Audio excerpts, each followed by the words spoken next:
Hey, I wanted to come and share with you some quick tips on how to use our lash serum.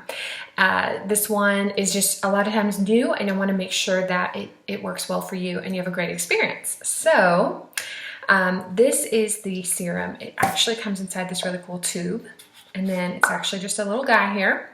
Looks kind of like a small mascara. But what you're going to do is actually open it up, and the end, you'll see, is very simple.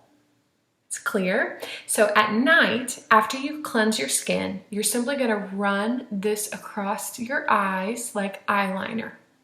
And you're just going to let it dry. You're going right where eyeliner would go, like on the skin area around your eyes.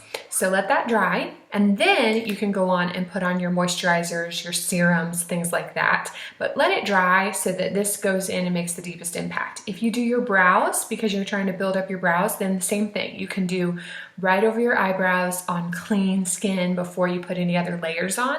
And that is going to get you the best results with this baby.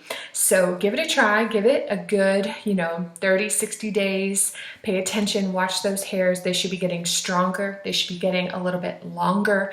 They should just have a more resilient presence around your eyes, and it makes a big difference. So enjoy, and let me know if you have any questions past that.